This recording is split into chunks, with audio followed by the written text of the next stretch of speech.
आज खुदा के कलाम में हम देखेंगे अमाल की किताब 27वां बाब 39 से 41 तक 3 आयत खुदा के कलाम में हम देखेंगे।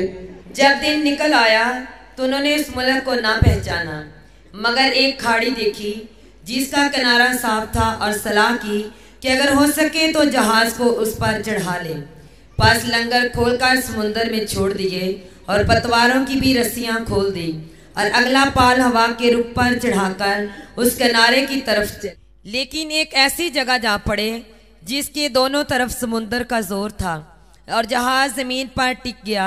फंस गई तो धक्का खाकर फंस गई, मगर दुम्बाला लहरों के जोर से टूटने लगा। आमीन आमीन। खुदा के कलाम में से हम देखते हैं कि पलूस जिस जहाज के अंदर सफर कर रहा था वो जहाज टूटकर तबाह हो गया।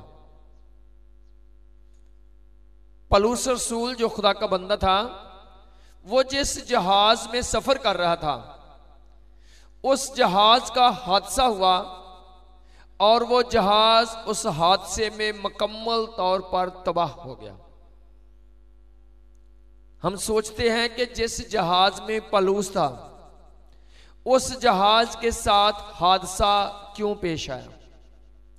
आज आप दुनिया में देखो, जब किसी ईमानदार के साथ कोई हादसा होता है तो आप पूरी दुनिया को मुख्तलिफ तरीकों से आप बातें करता हुआ देखोगे।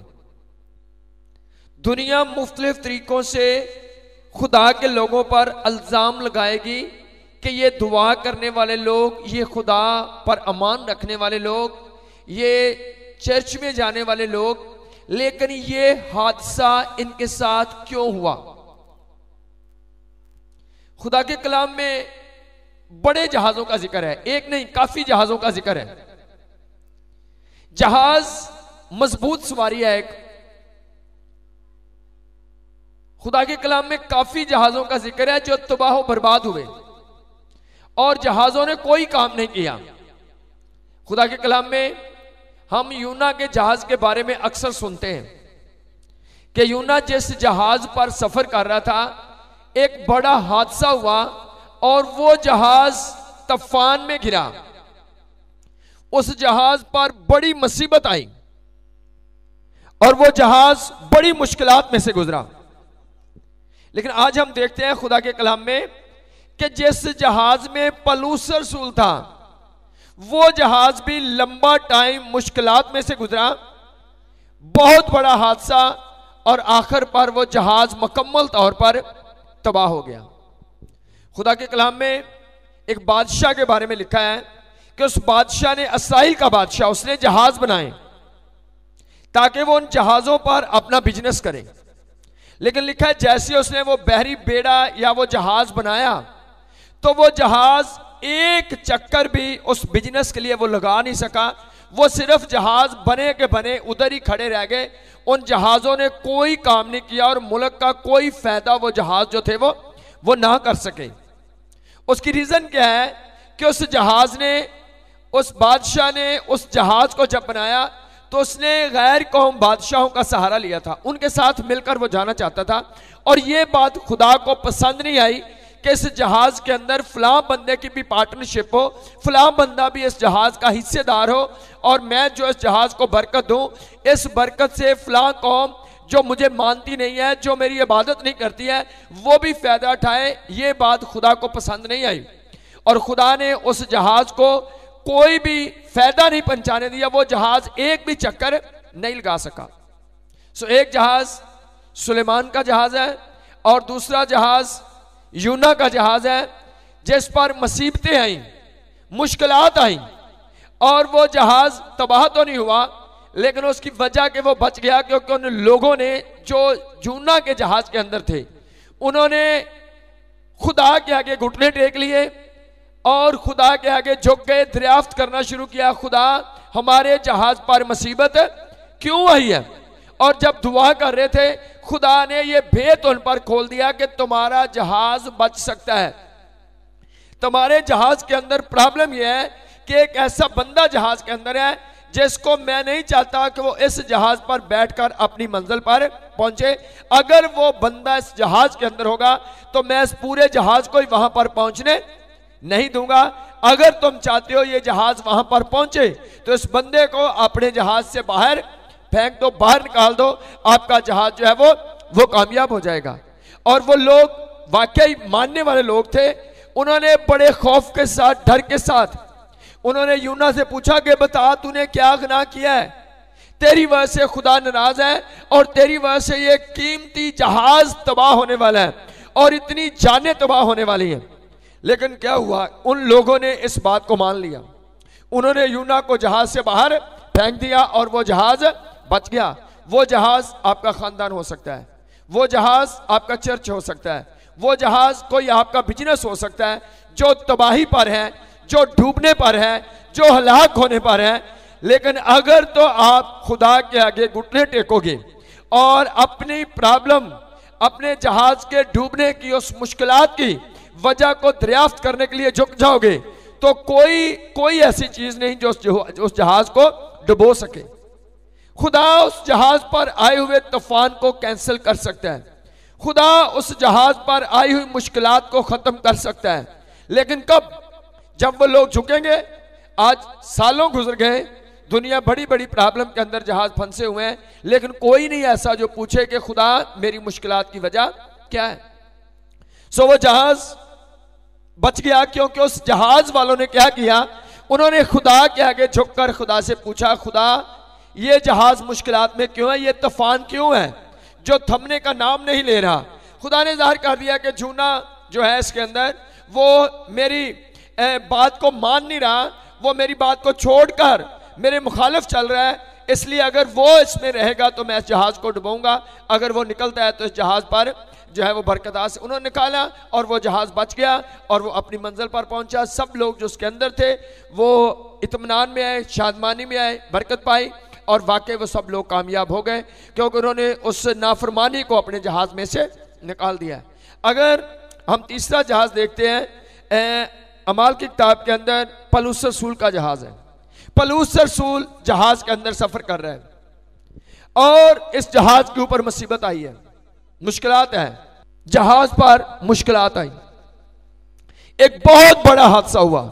कितने दिन, 14 दिन तक वो जहाज के अंदर भूखे रहे, हर रोज घबराते रहे, डरते रहे, खौफ और डर के अंदर रहे। भूख है, मुश्किलात है, खौफ है, डर है और जहाज के अंदर हर तरह की मुसीबत है। और जब बहुत दिन गुजर गए तो लिखा है खुदा के कलाम में, अमाल 27वां बाब 21वें आयत से पढ़ेंगे। खुदा के कलाम में लिखा है, खुदा के बंदे पलूस ने फिर उनको बताया, वजह बताई कि ये मुसीबत क्यों आई है। पढ़ना इसको। और जब बहुत फाका कर चुके तो पलूस ने उनके बीच में खड़े होकर कहा, साहिबो लाजम था कि तुम मेरी बात का किरते से रवाना ना होते और ये तकलीफ और नुकसान ना उठाते, मगर अब मैं तुमको नसीहत करता हूँ कि खातर जमा रखो, क्योंकि तुम में से किसी की जान का नुकसान ना होगा मगर जहाज का। आमीन। खुदा के कलाम में लिखा है कि जब वो बहुत दिनों तक फाका कर चुके, बहुत दिनों तक भूख, मुश्किलात, सजा बर्दाश्त कर चुके, तो बड़े दिनों के बाद पलूस ने जहाज में दुआ करके खड़े होकर उनसे कहा कि क्या तुझे करना चाहिए था। लिखा है कि उसने खड़े होकर कहा कि ऐ साहबो लाजम था कि तुम मेरी बात मानकर किरते से रवाना ना होते और ये तकलीफ और नुकसान ना उठाते। अगर तुम मेरी बात मानकर वहां से इस जहाज पर इस तरफ को रवाना ना होते तो तुम ये नुकसान और ये तकलीफ ना उठाते। उसने कहा कि मैंने तुम्हें सफर शुरू करने से पहले कह दिया था कि ये वाला काम ना करना, खुदा मेरी रहनुमाई कर रहा है। अगर उस वक्त तुम मेरी बात मान लेते तो ये वाला नुकसान तुम ना उठाते, ये तकलीफें तुम ना उठाते। सो अगर तुम पर आज तकलीफ है, आज तुम्हें नुकसान उठाना पड़ा, तो उसकी बात सिर्फ यह है कि उस वक्त तुमने मेरी बात नहीं मानी क्योंकि मैंने खुदा का कलाम तुमको सुनाया था, मैंने खुदा की बात तुमको बताई थी और तुमने मेरी वो बात नहीं मानी। इसलिए आज इस जहाज के अंदर मुश्किलात है, इस जहाज के अंदर नुकसान है, इस जहाज के अंदर बड़ी प्रॉब्लम है। अगर माना होता तो ये काम ना होता। और जो खानदान और जो चर्च, जो कुछ भी जो आज तबाही और मुसीबत और नुकसान में जा रहा है, उसकी बुनियाद ये हो सकती है कि जो कुछ खुदा ने कहा, जो कुछ कभी आपको सुनाया गया, जो कुछ कभी आपको समझाया गया, आपने वो नहीं माना और आपके जहाज के अंदर मुश्किलात, तकलीफ और नुकसान है। खुदा आपके खिलाफ नहीं है, खुदा आपसे प्यार करता है, खुदा हमारे साथ है। उसने ऐसी मोहब्बत की कि अपना इकलौता बेटा बख्श दिया ताकि जो कोई भी उस पर अमान लाए हलाक ना हो बल्कि हमेशा की जिंदगी पाए। खुदा आपको कामयाब देखना चाहता है। लेकिन जब कोई बंदा, पौलुस रसूल ने बड़े वाज़ेह अल्फाज में बताया कि जहाज मुसीबत में क्यों है, वजह जो कुछ मैंने तुमसे कहा था तुमने वो नहीं माना। आज एक ईमानदार मुसीबत में क्यों है? जो खुदा उसको कलाम देता है, जो चर्च उसकी रहनुमाई करता है, लोग जब उसको मानने के लिए तैयार नहीं होते, उस वक्त उनकी जिंदगी, उनके खानदान, उनके अंदर, उनके कारोबार में हर तरफ जो है वो तकलीफ और नुकसान का आगाज होता है। लेकिन जो लोग मानते हैं कि खुदा ने मेरी क्या रहनुमाई की, जो लोग करना शुरू करते हैं वो लोग मानते हैं। बाइबल में लिखा है, जब खुदा ने पौलुस से कहा कि तूने जाकर रोम में मेरी गवाही देनी है, तो एक सूबेदार उनके साथ था, पुलिस उनके साथ थी, वो उसको लेकर रोम में जा रहे थे। रास्ते पर काफी जहाजों पर सफर उन्होंने करना था। सफर करते करते एक जगह पर ऐसी आई कि जब किरते के अंदर थे, वहां से रवाना होना था। और लिखा है खुदा कलाम में, पढ़नी है कैद को, 9वीं 10वीं 2 27वां बाब 9वीं और 10वीं, गौर से सुनेंगे। जब बहुत अरसा गुजर गया और जहाज का सफर इसलिए खतरनाक हो गया कि रोजा का दिन गुजर चुका था, तो पौलुस ने उन्हें यह कहकर नसीहत की कि ऐ साहिबों, मुझे मालूम होता है कि इस सफर में तकलीफ और बहुत नुकसान होगा, न सिर्फ माल और जहाज का बल्कि हमारी जानों का भी। आमीन आमीन। जब काफी दिन एक जगह पर रह चुके, पौलुस रसूल उस जहाज के अंदर था। उस जहाज में सैकड़ों लोग थे। पौलुस वहां पर खुदा की नुमाइंदगी के साथ उस जहाज के अंदर खड़ा था। जहाज आज एक दुनिया है जिसमें आप खड़े हो। वो जहाज आपके तल्लक वाले, आपके साथ वाले लोग हैं। पौलुस उस जहाज के अंदर खड़ा है। जब उन्होंने सफर शुरू किया, पौलुस ने खुदा से रहनुमाई लेकर, खुदा की मर्जी को जानकर उनको नसीहत की। सफर शुरू करने से पहले कहा, गौर करें, जोर देकर उसने कहा, लिखा जब बहुत अरसा गुजर गया और जहाज का सफर इसलिए खतरनाक हो गया कि रोजों का दिन गुजर चुका था। पौलुस ने उन्हें यह कहकर नसीहत की। पौलुस ने क्या किया? उनको नसीहत की कि ऐ साहबो, मुझे मालूम होता है कि इस सफर में तकलीफ और बहुत नुकसान है। वाज़ेह अल्फाज कहता है, ये सफर जो हम शुरू करने वाले हैं, खुदा का रूह मेरी रहनुमाई करता है कि इस सफर में बहुत ज्यादा तकलीफ है और नुकसान है। और जब उठाया तो दो ही लफ्ज़ वो बाद में कह रहे हैं। वो कहता है, अगर तुम मेरी बात मानते तो ये तकलीफ और नुकसान ना उठाते। तो जब उन्होंने वाज़ेह कलाम किया कि तकलीफ और नुकसान दो काम है, तो दोनों ही काम हुए। नुकसान भी हुआ, तकलीफ भी उठाई। नुकसान क्या? पूरा जहाज और जो भी इन लोगों का सामान था सब कुछ तबाह हो गया, नुकसान हुआ। तकलीफ क्या उठाई? 14 दिन तक, 20 दिन तक, इससे भी लंबा टाइम, खौफ, डर, मरने का, डूबने का और बड़ी मुश्किलात, दोनों चीजें उनकी जिंदगी में काम कर रही हैं। वजह सिर्फ एक है कि खुदा का बंदा उनको मना कर रहा है आगे जाने से, लेकिन वो जल्दी जल्दी वहां से जाना चाहते हैं। अगर इस चैप्टर को पढ़े तो लिखा है कि जब वो किरते में ठहरे थे तो उस जहाज के अंदर काफी सारे लोग थे। उस जहाज के अंदर इंजीनियर टाइप लोग थे, जो जहाज के मैकेनिक थे, कारीगर लोग थे जो जहाज को चलाने वाले थे, अमीर लोग थे जो जहाज के मालिक थे, और उस जहाज के अंदर सरकारी लोग थे, पुलिस वाले, अफसर, पढ़े लिखे लोग। जब सब लोग बैठे और उनमें एक बंदा ईमानदार है, खुदा का बंदा है और वो पलूस रसूल है। और आज दुनिया में भी ऐसे ही आपके साथ बड़े सारे लोग होते हैं जो आपको मुख्तलिफ किस्म के मशवरे देते हैं। अब आपने फैसला करना होता है कि इन सब लोगों में से मैंने किसकी बात को मानना है। लिखा जब पलूस ने कहा ना जाओ, तो जहाज के मालिक ने और दूसरे लोगों ने कहा, उन्होंने कहा ये जगह जो है इस मौसम के लिहाज से ठीक नहीं, हमें यहां से निकलना है और फलां जगह पर जाना है। और लिखा है जहाज के मालिक ने क्या किया, उसने पलूस की बातों से ज्यादा दिल जो है वो पढ़े लिखे लोगों की तरफ लगाया और उसने कहा ये लोग पढ़े लिखे लोग हैं, कामयाब लोग हैं, इनकी बातों को मानकर सफर हमें करना चाहिए। आज आपकी जिंदगी में बहुत सारे लोग होते हैं मशवरे देने वाले।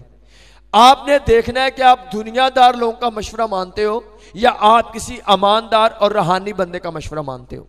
उन लोगों की जो नाकामी की बुनियाद है वो ये है कि पलूस को वो एक कैदी समझ रहे हैं और वो कहते हैं इस कैदी की बात को हम नहीं मानेंगे, हमारे साथ तो अफसर हैं उनकी बात को हम सुनेंगे, हमारे साथ तो इंजीनियर लोग हैं, हमारे साथ तो कारीगर लोग हैं, अमीर लोग हैं, जहाज वाले, सब उनसे पूछो। उन्होंने कहा चलना चाहिए, लेकिन एक पलूस जो है वो कहता है आपको रुकना चाहिए। अब फैसला उनके हाथ में है कि वो किन लोगों की बात को मानते हैं। आज आपकी जिंदगी में बड़े मशीर होते हैं, बड़े लोग आपको रोकने वाले, समझाने वाले, बड़ा कुछ करने वाले होते हैं। आपने ये सोचना आप जो एक्शन ले रहे हो वो किन के कहने पर ले रहे हो, आप जो कर रहे हो वो कहने वाला कौन है आपको। अगर तो कोई खुदाप्रस्त, कोई दुआगो बंदा, कोई ईमानदार बंदा, कोई हलीम बंदा, कोई पकीजगी में चलने वाला बंदा वो आपको कह रहा है आप वो कर रहे हो तो आप वाकई कामयाब हो जाओगे। लेकिन अगर आप ये देखते हो कि ये बंदा पुलिस वाला है, ये बंदा अफसर है, ये बंदा बिजनेसमैन है, ये मुझे सही मशवरा दे सकता है, तो हो सकता है उसके बहुत सारे मशवरे जहां उसकी अकल के हिसाब से ठीक हो, लेकिन खुदा जो अकल देने वाला है उसका मशवरा सबसे ज्यादा पावरफुल। सो इसने क्या किया, इन्होंने उसकी बात को माना और वो चल पड़े। और जब वो जा रहे हैं तो फिर वही हुआ जो खुदाप्रस्त बंदे ने कहा था। उसने कहा था नुकसान और तकलीफ है। और आज तजर्बा किया मैंने कि जितने लोग ज्यादा तकलीफ और ज्यादा नुकसान में हैं वो वाले लोग हैं जिनके मशीर अच्छे नहीं हैं, वो वाले लोग हैं जो कलाम पर तवज्जो करने वाले नहीं हैं। वो ऐसे लोगों के साथ, इसलिए बाइबल जोर दे के कहती है कि बुरी सोबतें अच्छी आदतों को बिगाड़ देती हैं। अगर आपकी दोस्ती खुदाप्रस्त लोगों के साथ नहीं है तो आप कभी खुदाप्रस्त नहीं बन सकते हो। अगर आपकी दोस्ती बुरे लोगों के साथ है तो आज नहीं तो कल उनकी बदी की स्पिरिट जो है वो आप पर कब्जा कर लेगी। कामयाबी के लिए पहले दुरुस्त राह अपनाना पड़ती है, दुरुस्त रफाकत अपनाना पड़ती है। सो बाइबल में जोर दिया गया, इसलिए इब्तदाई दौर में कलीसिया हर रोज इकट्ठी होती और वो घंटों घंटे बैठकर रफाकत करते थे। जब वो बार बार एक दूसरे को रोया, नबूवत, गैर ज़बाने, कलाम और अपने मौज़ात सुनाती थी तो कलीसिया हर रोज अमान में बढ़ती जाती थी। लेकिन जो लोग कलीसिया से निकलते, बुरे लोगों के साथ रफाकत करते, बुरे लोगों के साथ दोस्तियां करते, बुरे लोगों के साथ टाइम गुजारते, तो आस्ता आस्ता उनकी बुराई उन पर गालिब आती थी। आज खुदा नसीहत करता है, कम लोग हैं जो उस नसीहत को मानते हैं। खुदा हर रोज जब भी आप कलाम सुनते हो, खुदा हर रोज आपको नसीहत करता है, नसीहत करता है कि ये वाला आपके लिए ठीक है और ये वाला ठीक नहीं है। जितने लोग समझ जाते हैं, जितने लोग समझ जाते हैं वो वाकई कामयाब होते हैं। बाइबल में आप बड़े बड़े लोगों को देखो, कुछ लोगों को खुदा ने जाने के लिए कहा, वो गए, कामयाब हुए, कुछ लोगों को रुकने के लिए कहा। और बाइबल में लिखा है जब मूसा के दौर में कलीसिया के लोगों को जब वो मनफी रिपोर्ट दे रहे थे और जब मूसा ने कलाम सुनाया तो उसके बाद वो एकदम जशीले हो गए, उन्होंने कहा हम अभी जाएंगे और जाकर अम्मोनियों और मोआबियों से जंग करेंगे। तो लिखा है मूसा ने कहा कि ना जाना, खुदा तुम्हारे साथ नहीं है। वो इतने जशीले थे, उन्होंने कहा नहीं नहीं हम जाएंगे जाएंगे, और वो चले गए। और लिखा है कितने लोग एकदम मारे गए क्योंकि अब खुदा साथ नहीं था। मूसा कहता था रुक जाओ। सो बड़े लोग रुकना नहीं चाहते हैं, सुनना नहीं चाहते हैं, मानना नहीं चाहते हैं। सो ये जहाज क्यों चला, वो कह रहे थे कि जल्दी हम यहां से जाएंगे, फलां जगह पर पहुंचकर वहां पर हम झाड़ा काटेंगे, वहां पर हम काम कर लेंगे, यहां पर तो हम फारिग बैठे हैं, वहां पर जाने में हमारा फायदा है। फायदे के तल्लक से गए और बड़ा नुकसान उठाया। जब तक आप दुनिया के पीछे हो नुकसान उठा सकते हो, लेकिन अगर आप खुदा के पीछे हो तो आप वाकई कामयाब हो सकते हो। पहली बात आपका मशीर यीशु मसीह है। पहली बात आपको नसीहत खुदा के कलाम से लेनी है, और दूसरी बात आपको नसीहत ईमानदार लोगों से लेनी है, खुदाप्रस्त लोगों से लेनी है। जो आप करना चाहते हो, आपको पहले दुआ में ठहरना है, आपको रोजे में ठहरना है, फिर खुदा से पूछना है खुदा मैं क्या करूं। जब आप ऐसा करना शुरू करोगे, कोई नुकसान और कोई तकलीफ आपकी जिंदगियों में नहीं रहेगी। बड़े बड़े जहाज तबाह हुए, टाइटैनिक तबाह हुआ, और बड़ा कुछ, कोई चीज दुनिया में कोई चीज ऐसी नहीं जो फना ना हो सके। सिर्फ वही चीजें कायम रहती हैं जिन पर खुदा का हाथ होता है। जब तक खुदा आपके साथ है, कोई नुकसान और तकलीफ नहीं है। अगर आज नुकसान और तकलीफें हैं तो उसकी एक बात बाइबल में से सीखी, एक बात कि जितने लोग खुदा की मर्जी से बाहर है वो नुकसान और तकलीफों के अंदर है। जो लोग खुदा की मर्जी में हैं वो हर एक नुकसान और तकलीफ से आज़ाद हैं, क्योंकि खुदा वाकई उनकी रहनुमाई करता है। खुदा इस कलाम के सिलसिले से आप सबको बड़ी